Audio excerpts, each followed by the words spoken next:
The ship was quiet as it moved through the darkness of space. Captain David Park stood near the window, looking out at the stars. Behind him, his crew worked at their stations, but nobody spoke. They all knew what today meant. After 200 years of space travel, after countless sacrifices and dreams, humanity was finally going to meet the rulers of the galaxy. David turned to look at Commander Lisa Kim. She was checking the data on her screen for the 10th time. Her fingers moved fast, but David could see the tension in her shoulders. She was nervous. They all were. "How much longer?" David asked. 20 minutes, Lisa replied without looking up. "Station Prime is just ahead." David nodded and looked back at the stars. Somewhere out there, beyond the darkness, was a station built by beings older than human civilization itself. The Galactic Council had ruled the galaxy for 50,000 years. They had seen empires rise and fall. They had watched stars die and new ones born. And today, they would decide if humanity was worthy of joining them. Admiral James Cole's voice came through the communication system.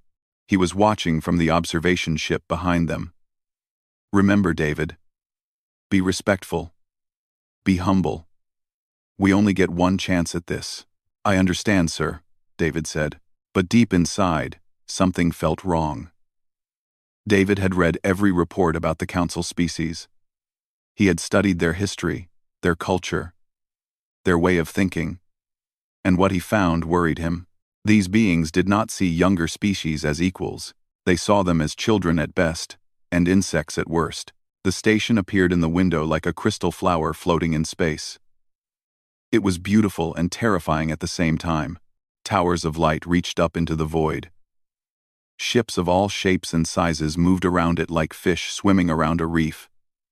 Some were bigger than anything humanity had ever built. Lisa stood up and walked to stand beside David. "It's real," she whispered. "I always knew there was life out there. But seeing it—" "I know," David said. "Come on, let's make history." The docking process took 30 minutes. Human engineers had to adapt their ship to connect with alien technology. When the doors finally opened, David led his team into the station. The air smelled strange, like flowers and metal mixed together. The walls glowed with soft light that seemed to come from everywhere and nowhere. A guide was waiting for them. It was tall and thin, with pale blue skin and eyes that had no pupils. It did not introduce itself. It simply turned and started walking, expecting them to follow. The council chamber was enormous. The ceiling was so high that David could not see the top. 12 platforms floated in the air, each one holding a different alien species. Some looked almost human. Others looked like nothing David had ever imagined. One was made of living crystal. Another seemed to be a cloud of glowing gas held together by some invisible force. At the center, highest above all others, sat the Valoran High Arbiter. Its body was long and silver, with 4 arms and a face that showed no emotion. When it spoke, its voice filled the entire chamber without any need for technology. "Humans of Earth," the Arbiter said, "you have requested membership in the Galactic Council. You have traveled far to present your case. Speak now." David stepped forward. His heart was beating fast, but he kept his voice steady. "Thank you, High Arbiter. On behalf of Earth and all humanity, I am honored to stand before this council. We come in peace, seeking friendship and knowledge. We wish to learn from the elder species and to share what we have discovered. We believe that together, we can achieve great things." He continued speaking for almost an hour. He talked about human history, their achievements, their dreams for the future. He showed images of Earth's cities, its art, its music. He spoke of humanity's journey from caves to stars. When he finished, he felt proud of his species for the first time in years. The Arbiter was silent for a long moment. Then it turned to consult with the other council members. David could not hear what they said, but he could see them looking at the human delegation. Some seemed curious. Most seemed bored. A few looked disgusted. Finally, the Arbiter turned back to face them. "The Council has made its decision," it announced. "Humanity's petition for membership is denied. David felt like he had been hit in the chest. "May I ask why?" "You may," the Arbiter said. "Your species is too young. Your civilization is barely 10,000 years old. You have spent most of that time killing each other in endless wars. Your technology is crude and dangerous. Your lifespans are pathetically short. You live, what, 80 years? 100? We have members who remember when your ancestors were still living in trees." Laughter echoed through the chamber. David's face burned with shame and anger. "You are not ready," the Arbiter continued. "Perhaps you never will be. We have assigned you 3 systems at the edge of the galaxy. You will stay there. You will not expand beyond those borders. You will not contact Council species without permission. Return in 10,000 years. Perhaps then you will have matured enough to be considered." Lisa grabbed David's arm. He could feel her anger through her grip. Admiral Cole's voice came through his earpiece, telling him to stay calm, to accept the decision, to not make things worse. David wanted to scream. He wanted to tell these arrogant beings that humanity had achieved more in 10,000 years than some of them had in 1,000,000. He wanted to remind them that humans had cured diseases, split atoms, walked on moons, and reached for stars while these elder species sat in their comfortable chairs and looked down on everyone else. But he said nothing. He simply bowed his head and turned to leave. As they walked out of the chamber, David heard more whispers and laughter. The other species were mocking them, calling them primitives, animals. A mistake of evolution that would burn itself out soon enough. In the shuttle back to their ship, Lisa finally spoke. "They didn't even give us a chance. They had decided before we even opened our mouths." "I know," David said. "So what do we do now? Just accept it? Go sit in our little corner of the galaxy and wait for 10,000 years? David looked at her. His eyes were cold and hard. "No," he said. "We don't accept anything. They think we're nothing. They think we're just aggressive animals with no future." He stood up and looked out the window at Station Prime, shrinking in the distance. "Then we show them exactly what nothing can become." Lisa watched him for a moment, then slowly nodded. She understood. This was not the end of humanity's story. This was just the beginning. And when humanity returned to this station, they would not come asking for permission. They would come demanding respect. 50 years passed. The galaxy forgot about humanity. The Council species went back to their comfortable lives, their ancient traditions, their slow and peaceful existence. Sometimes, when they gathered at fancy parties or important meetings, someone would mention the humans. They would laugh and shake their heads. "Poor little creatures," they would say, "stuck in their tiny corner of space, probably fighting among themselves as usual. Give them another 1,000 years, and they would destroy themselves." That was what everyone believed. But in those 3 small systems at the edge of the galaxy, something was happening. Something the Council never expected. Dr. Michael Song had not slept properly in 3 years. His laboratory on Mars Colony 7 was filled with alien technology, pieces that human spies had stolen or bought from black markets across the galaxy. Every day, he and his team took these machines apart. They studied every wire, every circuit, every strange material. And then, they rebuilt them. Better, faster, stronger. "The Council species are lazy," Michael told his team one morning. "They invented this technology thousands of years ago and never improved it. They got comfortable. They stopped trying." He held up a small device, a power cell that the Valorans used in their ships. "This thing is ancient. The basic design hasn't changed in 20,000 years. I rebuilt it last night. Our version is 40% more efficient." His assistant, Dr. Grace Lee, looked up from her workstation. She was young, barely 30. But her mind was sharper than anyone Michael had ever met. "I finished the calculations on faster-than-light travel," she said. "The Council uses a method that bends space around the ship. It works, but it's slow and uses too much energy." "And?" Michael asked. Grace smiled. "I found a better way. Instead of bending space, we punch a hole through it. Direct path. No wasted energy. Our ships will be 3 times faster than anything the Council has. Michael put down the power cell and walked over to her screen. The numbers and diagrams meant nothing to most people, but to him, they were beautiful. Grace, if this works. It will work, she said confidently. I've run the simulations 1,000 times. We just need to build it. On Earth, things were also changing. General Thomas Park had spent his entire life preparing for a war that everyone told him would never come. His father, David Park, had died 10 years ago, but his last words still echoed in Thomas's mind. Make them pay, son. Make them remember us. Thomas had built a new kind of military. Human soldiers were not just trained to fight. They were trained to think. Every soldier learned strategy, tactics, and problem-solving. They studied the military history of every council species. They practiced fighting in every possible environment. Space, planets, stations, asteroids. They trained until their bodies were exhausted, and then they trained their minds. The Council thinks war is simple, Thomas told his officers. They line up their ships, they fire their weapons, and whoever has more ships wins.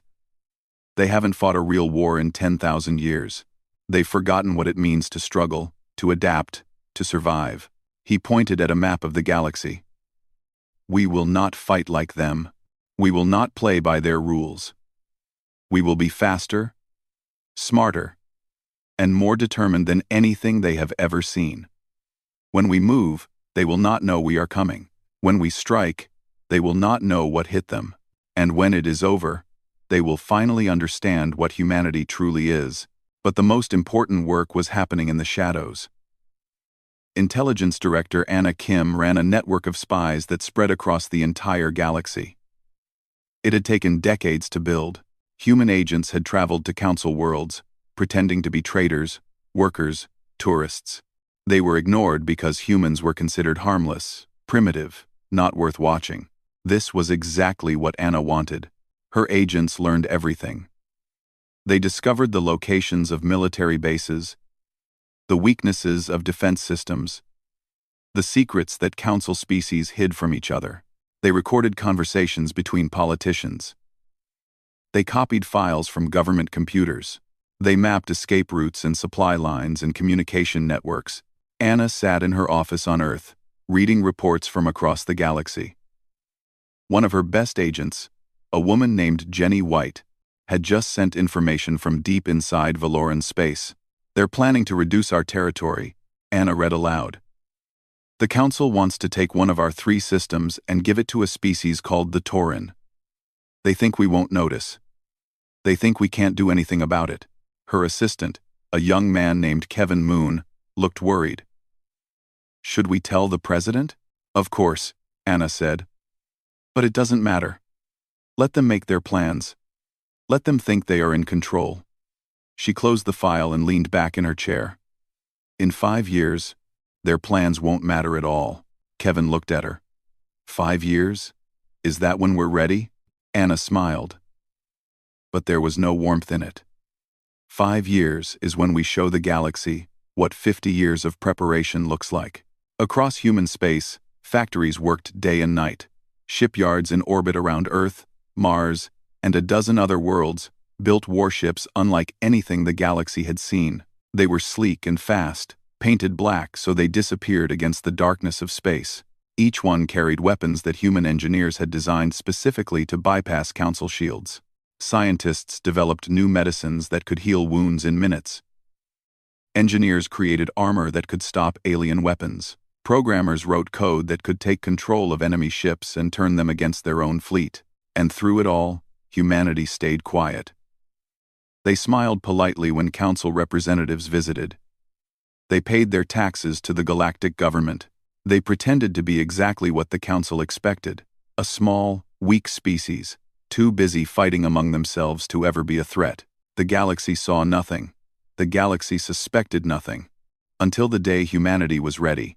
Fleet Admiral Sarah Park stood on the bridge of her flagship, the HSS Retribution. She was Thomas Park's daughter and David Park's granddaughter. The fire of revenge had been passed down through 3 generations, and it burned brighter in her than in anyone who came before. 300 warships waited behind her, hidden in the darkness between stars. Their crews were silent. Their weapons were charged. Their hearts were steady. Sarah looked at the tactical display showing the Valoran border.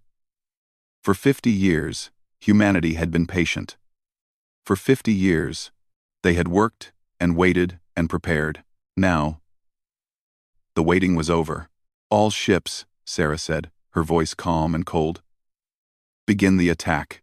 The fleet moved forward as one. In a few hours, the galaxy would learn a lesson it would never forget. Humanity had not been sitting quietly in their corner of space.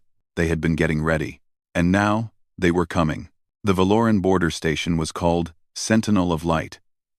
It had stood for 8,000 years, watching over the edge of Valoran space.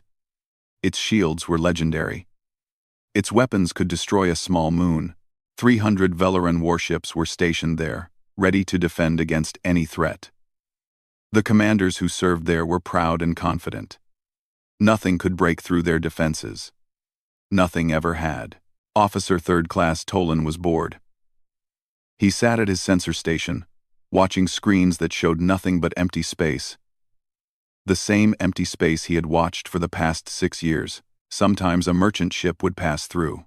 Sometimes a council patrol would stop to refuel. But mostly, there was nothing. Just darkness and silence. He was thinking about his dinner when the alarm started screaming. "What is that?" his commander shouted, running to the main display. Tolan's hands were shaking as he checked his readings. "Ships, Commander. Many ships. Coming out of hyperspace directly on top of us." "How many?" Tolan looked at the numbers on his screen. He read them 3 times because he could not believe what he was seeing. 300 warships, Commander. They're human." The commander laughed. "Human? Those primitives? Their ships can barely reach our border.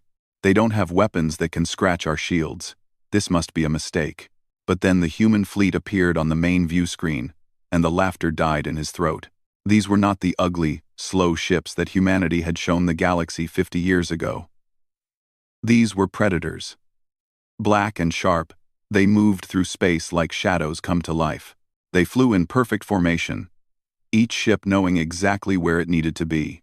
Fleet Admiral Sarah Park stood on the bridge of the HSS Retribution, watching the Valoran station grow larger on her screen. Commander Daniel Lee stood beside her, coordinating the attack with calm efficiency. Around them, officers worked at their stations with the focus of people who had trained for this moment their entire lives. "The station is powering up its shields," Daniel reported. "Their fleet is moving to intercept." Sarah nodded. "Good. Let them think they have a chance. Alpha and Beta groups, execute flanking maneuver. Gamma group, target their communication arrays. I want them blind and silent." The human fleet split into 3 parts, with perfect precision. The Velarans had never seen anything like it. Their ships were faster than Council intelligence had predicted. Their movements were coordinated in ways that seemed impossible.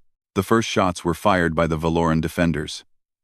Bright beams of energy streaked across space toward the human ships. On any normal day, against any normal enemy, those shots would have been devastating. But the human ships simply moved. They danced between the beams like leaves in the wind. Not a single shot found its target. "Return fire," Sarah ordered. Human weapons were different from anything the galaxy had ever seen.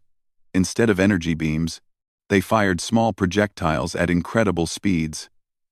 These projectiles passed through Valoran shields like they were not there at all. The first Valoran warship exploded before its crew understood what was happening. Then the second. Then the third. Inside the station, panic spread like fire. Officer Tolan watched his screen fill with warning signals. Ships were dying all around them. The defenders were fighting back, but their weapons could not hit the human ships.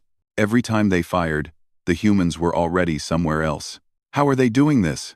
the commander screamed. "How are they moving so fast?" Tolan had no answer. Nobody did. In 11 minutes, it was over. The Valoran defense fleet was destroyed or disabled. The station's shields had been broken. Its communication arrays were dead. 300 years of military planning had been defeated by a species that the galaxy considered primitive. Admiral Sarah Park activated her communication system. She broadcast on every frequency, making sure everyone in the galaxy would hear her words. This is Fleet Admiral Sarah Park of the United Human Navy to the Galactic Council and all its member species. 50 years ago, you dismissed us. You called us primitive. You called us violent and unstable. You laughed at us and sent us to the edge of the galaxy to be forgotten. She paused, letting her words sink in. You were half right. We are violent. When someone threatens our people, when someone insults our dignity, when someone tries to take what is ours, we fight. That is who we are. But primitive? No. You confused our youth with weakness.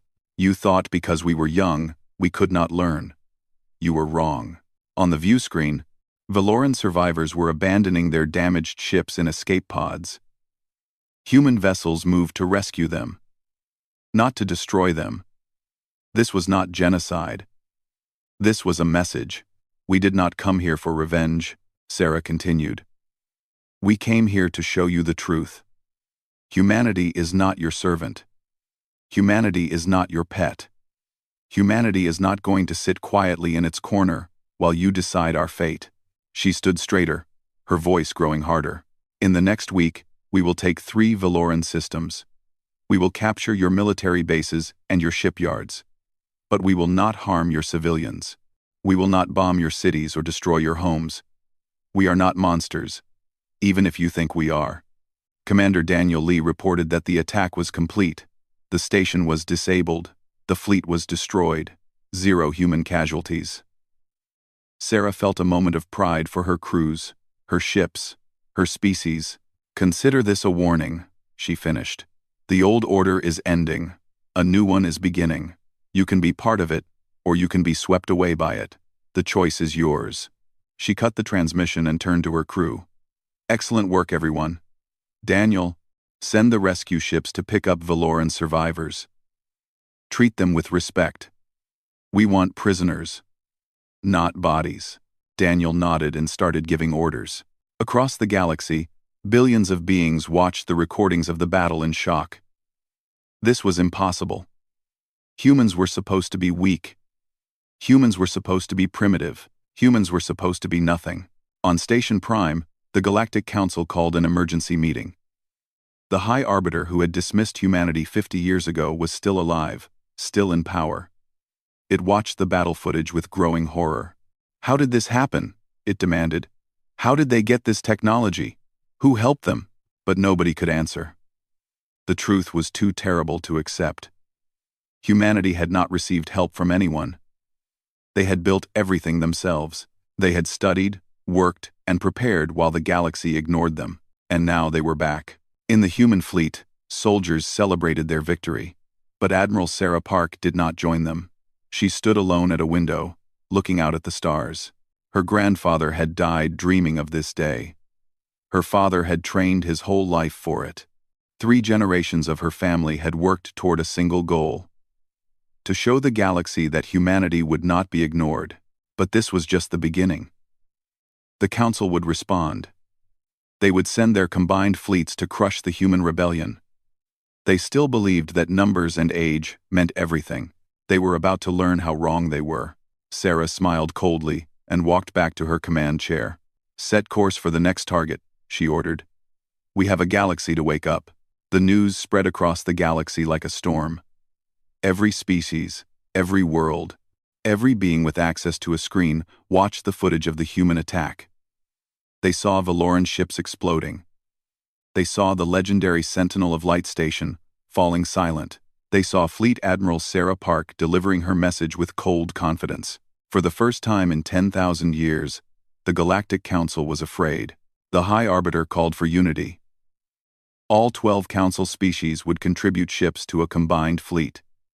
They would crush the human rebellion with overwhelming force. They would show these primitives what happened to species that challenged the natural order of the galaxy. Within 2 weeks, the largest armada in galactic history assembled at the edge of Valoran space. 10,000 warships from every corner of the galaxy. Battleships the size of cities, carriers filled with fighter craft, command vessels where admirals and generals from a dozen species argued about strategy. Leading them was Grand Admiral Varix of the Valorans. He was old, even by Valoran standards, and had fought in wars that humans had never heard of. He looked at his fleet and felt confident. 10,000 ships against the humans' 500. The math was simple. Victory was certain. Find the human fleet, he ordered. We end this today. But finding the humans was harder than expected. Their ships were fast and silent. They appeared, attacked supply lines and communication stations, and disappeared before anyone could respond. The Council fleet chased shadows for days. Finally, Admiral Sarah Park sent them a message. Just 3 words. Come and see. The message included coordinates. A point in space at the very edge of human territory, where the stars grew thin and darkness stretched toward the empty void between galaxies. Grand Admiral Varix smiled when he received it. The humans want to fight. Foolish creatures. They should have run. He ordered his fleet to move. The Battle of the Rim began at dawn, human standard time. Not that time meant much in space, but Sarah Park liked the symbolism. A new dawn for humanity. A new dawn for the galaxy. She stood on the bridge of the HSS Retribution, surrounded by her command staff. Commander Daniel Lee reported that all ships were in position. Captain Rachel Song commanded the destroyer group on the left flank. Commander Kevin Moon led the fighter squadrons that waited in the shadows of nearby asteroids. And somewhere in the darkness, a man named Eric Kim sat at a computer terminal, ready to fight a different kind of war. The Council fleet dropped out of hyperspace like a wave of light and metal. 10,000 ships filled the view screen, stretching from one side to the other. It was terrifying. It was beautiful. It was exactly what Sarah had expected. All ships. She said calmly. Remember your training. Trust your crews. Trust your technology. Trust yourselves. Today, we show the galaxy what humanity can do. The Council fleet attacked first. They came in standard formation, a wall of ships moving forward together. It was how they had fought wars for thousands of years. It had always worked before, but the human ships did not fight like Council ships. They scattered like birds before a storm, moving in patterns that seemed random but were actually carefully planned. Council gunners tried to track them, but the humans were always somewhere else by the time they fired. Then the human counterattack began. Captain Rachel Song led her destroyers in a sweeping attack on the Council's right flank. Her ships moved so fast that enemy sensors could barely track them. Human weapons tore through Council shields with ease. 3 Council flagships exploded in the first 5 minutes of fighting. Grand Admiral Varix watched in disbelief. How are they doing this? Our shields should be stopping their weapons. His science officer had no answers. The humans had developed technology that the Council had never imagined. Weapons that bypassed shields entirely. Engines that moved faster than anything the elder species had built. Tactics that no military academy had ever taught. But the worst was yet to come. Deep in the Council fleet, ships began behaving strangely. Weapons fired at friendly targets. Engines shut down without warning. Communication systems broadcast human music instead of military orders. Eric Kim smiled as his fingers danced across his keyboard. He was not on any ship. He was on a small station, hidden in an asteroid field, far from the battle. But his mind was everywhere. His computer viruses had spread through the Council fleet before the battle even started. Now, he was turning their own ships against them. Let's see how they like fighting themselves, he muttered. In the chaos, Commander Kevin Moon led his fighter squadrons out of hiding. Human fighters were small and fast, piloted by men and women who had trained since childhood for exactly this moment. They danced through the confused Council fleet, targeting weapon systems and engines with perfect accuracy. The battle lasted 6 hours. But the outcome was decided in the first one. The Council fleet was too large, too slow, too dependent on old strategies and outdated thinking. The humans were faster, smarter, and more determined. When it was over, the Council armada was broken. Ships drifted in space, disabled but not destroyed. Escape pods filled the void as crews abandoned dying vessels. The darkness was filled with the wreckage of the galaxy's pride. But Sarah Park had been careful, very careful. "Rescue operations begin immediately," she ordered. "Pick up every survivor. Treat every wounded. I want the Council to know that we could have killed them all. Every single one. But we chose not to." Her ships moved through the battlefield, pulling Council soldiers from their broken ships. Human doctors treated alien wounds. Human crews shared food and water with beings who had called them primitives. Grand Admiral Varix was brought to the Retribution as a prisoner. He was old and tired, his confidence shattered. Sarah met him in person, standing tall in her uniform while he stood in defeat. "Why?" he asked. "Why did you spare us? After everything we did to your people? After how we treated you?" Sarah studied him for a long moment. "Because we are not you," she said simply. "We are violent. Yes. We fight hard when we need to fight. But we are not cruel. We do not enjoy causing pain. We do not look down on others because they are different or younger or weaker."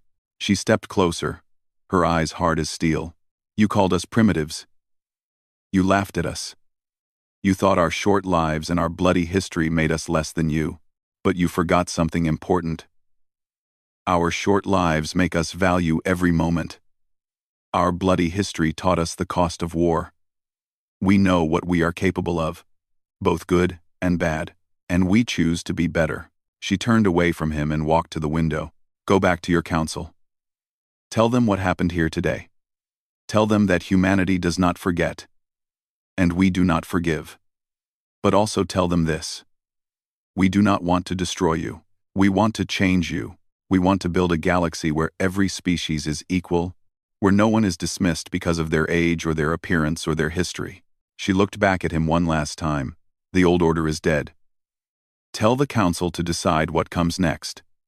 They can join us in building something better, or they can watch as everything they built crumbles around them." She nodded to her guards. "Take him to a shuttle. Send him home."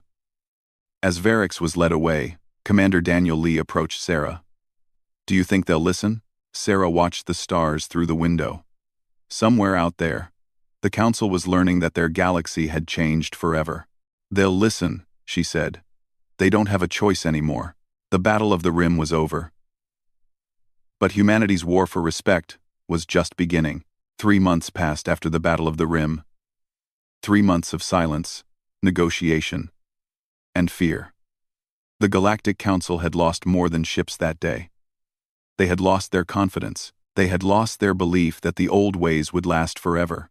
They had lost the ability to pretend that nothing needed to change. Grand Admiral Varix had delivered Sarah Park's message. The Council had argued for weeks. Some wanted to surrender immediately. Others wanted to build new fleets and try again. A few wanted to use weapons of mass destruction, to burn human worlds to ash and end the threat forever. But in the end, reason won. The humans had beaten them with 500 ships against 10,000. What would happen if they built more? What would happen if humanity decided to stop showing mercy? The Council species were old, but they were not stupid. They understood power.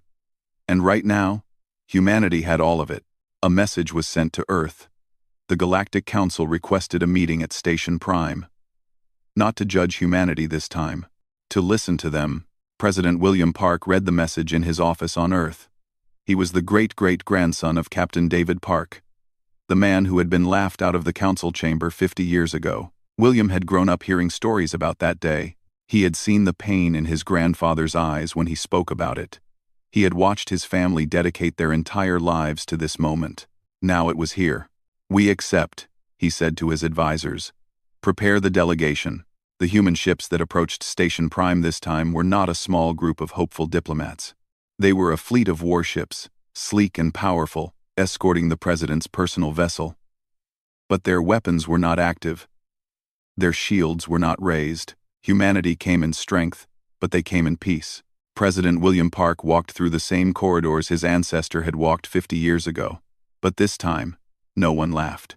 No one whispered insults. The alien beings they passed stepped aside quickly, their eyes filled with something that looked very much like fear. Ambassador Jennifer Lee walked beside the president. She was the granddaughter of Lisa Kim, who had stood with Captain David Park on that terrible day. Her family, too, had waited generations for this moment. Admiral Sarah Park was there, still in her military uniform, her medals shining on her chest. And General Thomas Park II, son of the general who had built the human military into the force it was today. 4 humans, representing 4 generations of work and sacrifice. The council chamber looked exactly as the old recordings had shown it. 12 platforms floating in the air.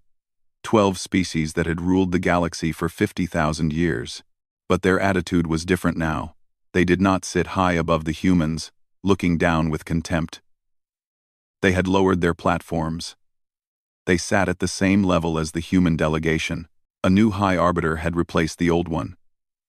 The previous Arbiter had resigned in shame after the battle. Unable to face its people after such a complete defeat, this new Arbiter was younger, its silver skin shining under the chamber's lights. It spoke carefully, choosing every word with precision.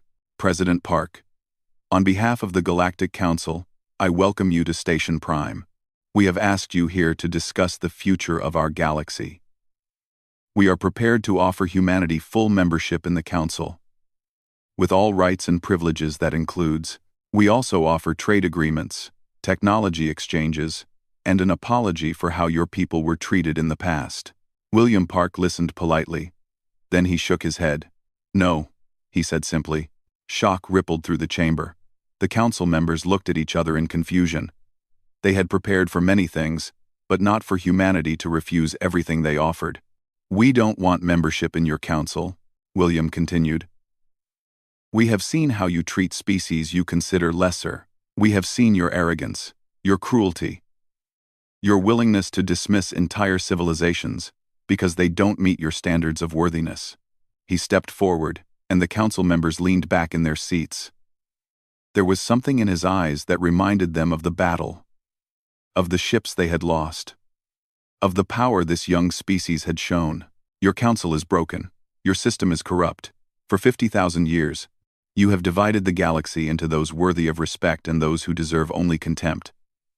You have held back younger species, stolen their resources, controlled their development. You called it guidance.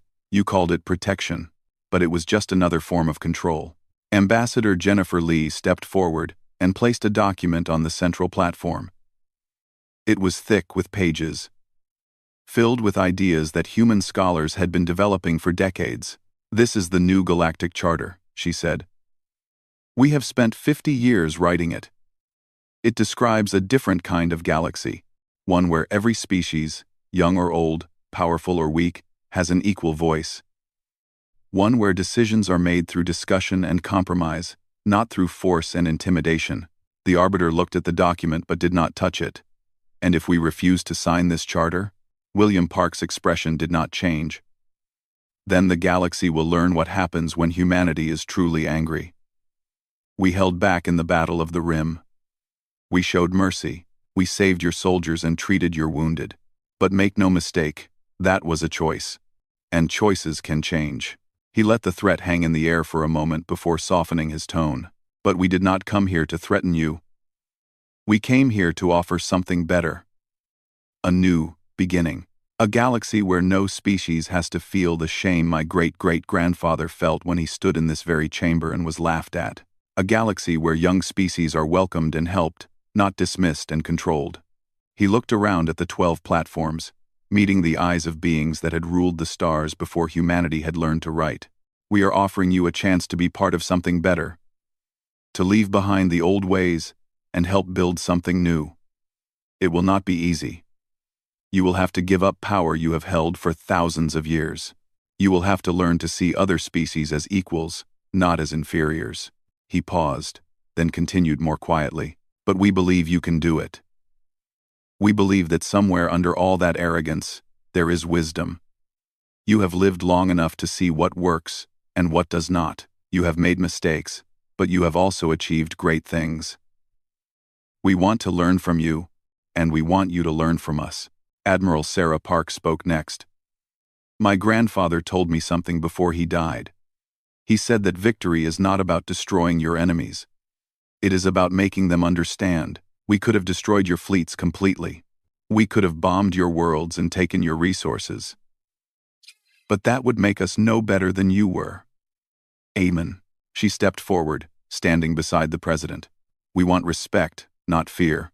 We want partnership, not submission. Sign the charter. Help us build a better galaxy. And in 1,000 years, when historians look back at this moment, they will not remember a war. They will remember the day everything changed for the better. Silence filled the chamber. The council members looked at each other, at the document, at the humans standing before them. For 50,000 years, they had been the rulers of the galaxy. Now, they were being asked to give that up. The Arbiter reached out and picked up the charter. It read slowly, page by page. The other council members did the same with copies that Ambassador Lee distributed. An hour passed. Then 2. The humans waited patiently. Finally, the Arbiter looked up. Its face was unreadable, but its voice was calm. We will sign. One by one, the council members added their marks to the document. Some did it with fear. Some did it with anger. A few did it with something that might have been hope. When it was done, President William Park addressed the chamber one final time. My great-great-grandfather left this station in shame 50 years ago. He was told that humanity was nothing. Too young. Too violent. Too primitive. But he knew something that you did not. He looked at the signed charter in his hands. He knew that being young means we can still grow. Being violent means we will fight for what matters. And being primitive just means we have further to climb. He smiled, and for a moment, he looked exactly like the pictures of Captain David Park from the old recordings. Today, the galaxy changes forever. Today, we begin building something that will last not just for 50,000 years, but for 500,000, for 5 million, for as long as there are stars in the sky and beings to look up at them. He turned and walked toward the exit, his delegation following. Behind him, in the archives of the station, the old words of Captain David Park were being carved into the walls by human engineers. Words that would remind every species, for all time, what humanity had proven. They thought we were nothing. We showed them what nothing can become. And so they had.